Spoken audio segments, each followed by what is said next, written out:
तो दोस्तों मार्केट में देखिए आज हमको ब्लड बाथ देखने को मिल रहा है। मार्केट में आज हमको खतरनाक गिरावट देखने को मिल रही है। एक तरफ़ा हमको यहाँ पर डाउनफॉल देखने को मिला है। निफ्टी की बात करें तो आप देख सकते हैं करीब-करीब दोस्तों 430 पॉइंट यानी कि 2.5% की गिरावट। अगर आप सेंसेक्स में देखें तो सेंसेक्स में भी आई थिंक अराउंड 1400 पॉइंट्स के आसपास की गिरावट हमको यहाँ पर देखने को मिल रही है। वही 2.5% के आसपास आप उसको भी कह सकते हैं। तो यहाँ पर दोस्तों मार्केट में जो गिरावट है एज़ पर रिपोर्ट्स, जो यहाँ पर वजह बताई जा रही है उसको आपको मैं इस वीडियो में बताने वाला हूँ, जिसकी वजह से मार्केट में हमको ये ब्लड बाथ देखने को मिल रहा है। लेकिन उस वजह पे चलने से पहले मैं आपको सिर्फ़ दोस्तों एक ही बात बोलना चाहूँगा। लॉन्ग टर्म निवेशकों के लिए ये एक वंडरफुल अपॉर्च्युनिटी है। जो भी यहाँ पर वेट कर रहे थे कि मार्केट में थोड़ा अगर डिप आए तो उसमें हम अपने पैसे को निवेश करें, जो भी यहाँ पर कैश पे बैठे थे उनके लिए एक बहुत ही ज़बरदस्त अपॉर्च्युनिटी है इस मार्केट में क्वालिटी कंपनीज में निवेश करने की, ग्रेट बिजनेसेस में निवेश करने की। तो इसके बारे में हम वीडियो के दौरान चर्चा करेंगे। कहाँ पर आपको निवेश करना है वो भी बताऊँगा, कौन से स्टॉक्स पे आपको अपनी नज़र रखनी चाहिए, उसके बारे में हम चर्चा करेंगे।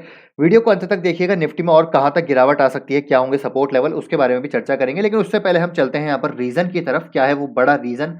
तो एज़ पर रिपोर्ट्स दोस्तों आप देख सकते हैं यहाँ पर जो ओमिक्रॉन कंसर्न्स हैं वो बढ़ते हुए जा रहे हैं, जिसकी वजह से आज मार्केट हमको प्लंज करता हुआ देखने को मिला है।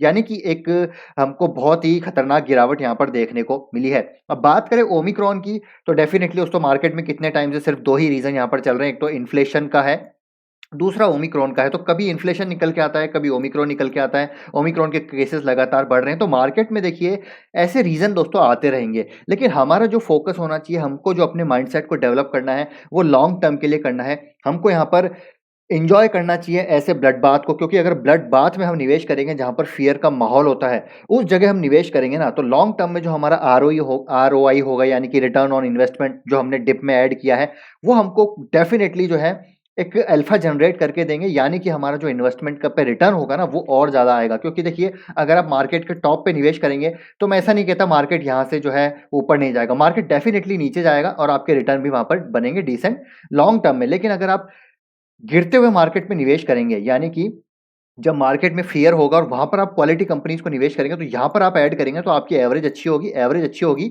तो डेफ़िनेटली आपका रिटर्न भी वहाँ पर आपका जो सीएजीआर रिटर्न भी है वो भी ज़्यादा बनेंगे। तो ये हो गया एक मेजर कारण ओमिक्रॉन कंसर्न की वजह से as per the report market में गिरावट आ रही है। अब ओमिक्रॉन की बात करें तो ओमिक्रॉन की वजह से दोस्तों रिसेंटली बहुत सारे हमको केसेस बढ़ते हुए देखने को मिले हैं अक्रॉस दी ग्लोब, जिसकी वजह से यूके, यूएस और यूरोपियन जो कंट्रीज़ हैं, उसमें वापस से लॉकडाउन लगते हुए नज़र आ रहे हैं। देखिए these countries reimposed lockdown like curves after spike in new variant cases. तो अगेन जैसे मैंने आपको बोला मार्केट में कुछ ना कुछ मार्केट के पास रीज़न आएँगे जिसकी वजह से मार्केट गिरेगा और उस गिरावट का हमको फ़ायदा उठाना है, क्योंकि ये लॉन्ग लास्टिंग रीज़न्स नहीं है दोस्तों। देखिए ओमिक्रॉन डेफ़िनेटली एक कंसर्न है। आई होप यहाँ पर कोई भी ज़्यादा कैज़ुअल्टीज़ ना हो। लेकिन यहाँ पर जो है अभी तक ऐसी कोई न्यूज़ नहीं आई कि ओमिक्रॉन की वज़ह से ज़्यादा डेथ होती हुई नज़र आई है। तो मेरे ख़्याल से जो क्रैश जो जो डेल्टा था, जो फर्स्ट टाइम का जो मार्च का क्रैश हुआ था जब हम जो केसेज़ इतने बढ़ते हुए, उससे अगर देखें उसके हिसाब से तो डेफ़िनेटली यहाँ पर इतना कोई कंसर्न नज़र नहीं आ रहा है। तो अगर आप देखें कितने जगह यहाँ पर जो है पीएम जॉनसन ने भी ऑर्डर दे दिए हैं यूके में कि यहाँ पर वर्क फ्रॉम होम का ऑर्डर दे दिए हैं। Wear mask and use vaccine passes to curb the spread of Omicron. ठीक है, यूके की बात हो गई। देखिए नॉर्वे में भी नॉर्वे की गवर्नमेंट ने भी डिसाइड कर लिया वापस से लॉकडाउन लगा रहे हैं, नए रिस्ट्रिक्शंस यहाँ पर लगाए जा रहे हैं। नीदरलैंड्स में रिसेंटली लॉकडाउन लगा है, नेशन वाइड लॉकडाउन यहाँ पर लग गया है नीदरलैंड्स में। जर्मनी में अभी यहाँ पर डिसाइड हुआ है कि रिस्ट्रिक्शंस यहाँ पर वापस से लग रही है on the unvaccinated people in order to check the spread. France की गवर्नमेंट ने यहाँ पर लोगों को बोला है टू गेट वैक्सीनेटेड अगेंस्ट कोविड-19 before Christmas festivities to check the spread of Omicron and avoid imposing another lockdown. तो अगर यहाँ पर ये नहीं हुआ तो फ्रांस में भी आपको लॉकडाउन लगता हुआ नजर आएगा। तो आप देख सकते हैं लगातार जो यूरोपियन कंट्रीज हैं, जो यूके है, यूएस में लगातार केसेस बढ़ रहे हैं, देन फ्रेश लॉकडाउन रीइम्पोज किए जा रहे हैं। तो जिसकी वजह से ग्लोबल कंसर्न रेज होता हुआ नजर आया, क्योंकि अगर लॉकडाउन लगते हैं तो डेफिनेटली देखिए इकोनॉमिक स्लो डाउन आने की पॉसिबिलिटीज रहती है, सप्लाई चेन डिसरप्ट होने की पॉसिबिलिटीज रहती है। तो अगर सप्लाई चेन डिसरप्ट होगा तो अगेन यहाँ पर दोस्तों बिजनेस पे इम्पैक्ट पड़ेगा और बिजनेस की ये जो है आगे आने वाली जो अर्निंग्स है उन पे इम्पैक्ट पड़ेगा। तो मार्केट उसको पहले ही डिस्काउंट करता है और यही डिस्काउंट पे हमको फायदा उठाना है, क्योंकि मार्केट एक डिस्काउंटिंग मशीन है और जब मार्केट गिरता है तो हमको वहां पर ऐड करना है। मैं ऐसे नहीं कह रहा मार्केट यहाँ से गिरेगा नहीं जी, और गिर सकता है, लेकिन आपको क्या करना है, आपको दोस्तों यहाँ पर एसआईपी करनी है। मान लीजिए आपका जो है आपके पास कैश, देखिए कैश मेरे को पता है यहाँ पर हर किसी के पास कैश नहीं होगा, ठीक है, बहुत कम लोग होंगे जिनके पास अभी कैश बचा होगा, तो यहाँ पर कोई भी प्रॉब्लम नहीं है। ठीक है? कैश ना होना कोई दिक्कत नहीं है, लेकिन आपको क्या करना है कि डेफ़िनेटली वहाँ पर होल्ड करना है। अपने आप अपनी जो पोज़ीशंस है, जो अपनी क्वालिटी स्टॉक्स है, उनको होल्ड करना है। ऐसा नहीं है कि आपके पास कैश नहीं है, तो आप अपनी क्वालिटी स्टॉक्स को बेच के दूसरी जगह खरीद रहे हैं। तो ऐसे हॉपिंग अराउंड करेंगे, तो वो कोई फ़ायदे की बात नहीं है।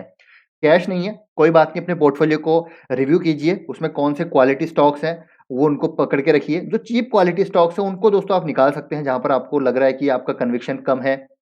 तो वहाँ से आप प्रॉफ़िट बुक कर सकते हैं, जहाँ पर आपका शॉर्ट टर्म का नज़रिया है, वहाँ पर प्रॉफ़िट बुक कर सकते हैं। लेकिन जो क्वालिटी स्टॉक्स अपने लॉन्ग टर्म के कोर पोर्टफ़ोलियो में हैं, तो उनको आप डेफ़िनेटली होल्ड कीजिए, क्योंकि ये एक बड़ी मिस्टेक होती है कि पैनिक में अगर आप ग्रेट बिज़नेसेस को सेल कर देंगे, तो आप शायद उनको वापस ना खरीद पाएँ, क्योंकि जब एक बार बेच दिया हो ना, वापस से अगर भागता है, तो उसको खरीदने की हिम्मत नहीं होती। ऐसा मैंने बहुत बार देखा है, मेरे एक्सपीरियंस से कर रहा हूँ कि मैंने खुद क्वालिटी स्टॉक्स बेचे हैं और आज मैं रिग्रेट करता हूँ कि मैंने क्यों क्यों बेचे। उसमें से मैं एग्ज़ाम्पल दूँ आपको, हालाँकि मेरे पास वो स्टॉक अभी भी है, लेकिन मैंने उनको मार्च के क्रैश में इतने मतलब थ्रो अवे प्राइसेज़ में खरीदा था। मैंने दीपक नाइट्राइट की बात करें, विनती ऑर्गेनिक्स, ठीक है? डिवीज़ लैब की बात करें, तो ये सारे स्टॉक मैंने बहुत चीप प्राइसेज़ में खरीदे, उसके बाद मैंने बेच दिया, उसके बाद मैंने डिक्सन को भी बेच दिया। मतलब ऐसे बहुत सारे एग्ज़ाम्पल हैं, मैं अभी यहाँ पर लिस्ट बताने बैठूँगा तो काफ़ी टाइम हो जाएगा। आपको क्या करना है, जिसके पास कैश नहीं है, अपने पोर्टफ़ोलियो को रिव्यू कीजिए और होल्ड कीजिए क्वालिटी स्टॉक्स को, लेकिन बेचिए मत, ठीक है? ज़रूरी कोई इसमें कोई बुरी बात नहीं है कि आपके पास कैश नहीं है, तो आप यहाँ पर जो है कुछ नहीं कर रहे। कुछ नहीं करना भी मार्केट में एक अच्छी चीज़ है, ठीक है? साथ में अगर आपके पास कैश पड़ा है, तो अभी क्या कीजिए, 10% मान लीजिए आपके पास कैश पड़ा है, तो 3% अभी डिप्लॉय कर दीजिए। 3% बाद में जब और क्रैश आए, जब या फिर मार्केट में और डिप आए, तो उस पे ऐड कर लीजिए और फिर और ऐड आए, तो उसमें और 4 ऐड कर दीजिए, ठीक है? फिर आराम से बैठिए शांति से लॉन्ग टर्म के लिए। बाकी जो आपका सैटेलाइट पोर्टफ़ोलियो है, उसका डिसीज़न आप ले सकते हैं, क्योंकि वो पोजिशनल होते हैं, शॉर्ट टर्म के लिए होते हैं, तो उसमें आप प्रॉफ़िट बुक कर सकते हैं, जहाँ पर आपको प्रॉफ़िट हो रहा है, जहाँ लॉस हो रहा है, उसमें लॉस बुक कर सकते हैं।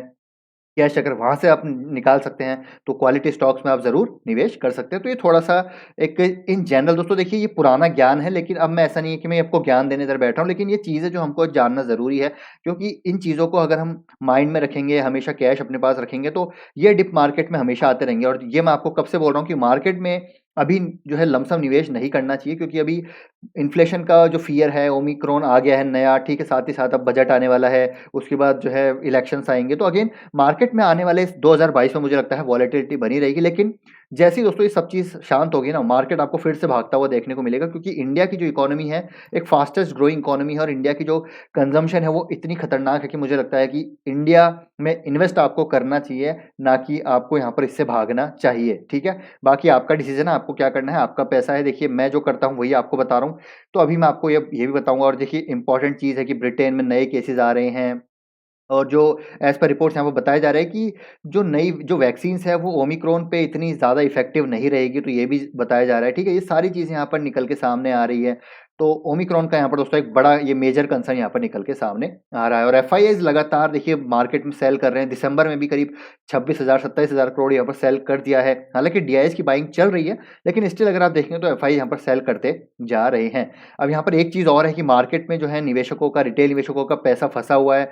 आईपीओज़ में मुझे दोस्तों यहाँ पे देखिए, मेरा भी आईपीओ में कई सारा जो है अमाउंट लॉक है। मुझे पता है कि अमाउंट लॉक है, तो यहाँ पर हम उस पैसे को निकाल नहीं सकते, मार्केट में क्वालिटी में लगा नहीं सकते, तो डेफ़िनेटली कोई दिक्कत नहीं है, पैसा नहीं है, कोई बात नहीं, मार्केट में होल्ड करना भी काफ़ी इंपॉर्टेंट है। अपने पोर्टफोलियो को रिव्यू कीजिए, होल्ड कीजिए, क्वालिटी स्टॉक्स में बने रहिए। जो आपको कन्विक्शन नहीं है, चीप क्वालिटी स्टॉक्स हैं, उनसे एग्ज़िट कीजिए, और डेफ़िनेटली फ्रेश यहाँ पर कैश जो है रिटेल निवेशकों के पास मुझे लगता है कम होगा अभी।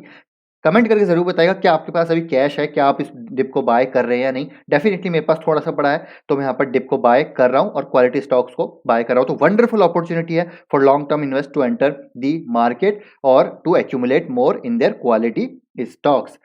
अब यहाँ पर हम बात करते हैं निफ्टी के गिरावट की। तो कहाँ तक ये गिरावट हो सकता है? तो ऑलमोस्ट आप देखिए 200 डे मूविंग एवरेज पे हमको ये सपोर्ट जो है आता हुआ नज़र आ रहा है। निफ्टी इसका जो एक मेजर हमने बात करी थी 16,500 तक आ सकता है, तो वो आ चुका है। अगर इसको सस्टेन करता है तो बहुत ही अच्छी बात है, नहीं करता है सस्टेन, तो ये गिरावट दोस्तों 16 जो है करीब 16,200 तक भी या फिर 300 तक भी हमको आती हुई देखने को मिल सकती है। अगर इसको भी ब्रेक करता है तो करीब-करीब 16,000 तक मार्केट हमको आता हुआ देखने को मिलेगा।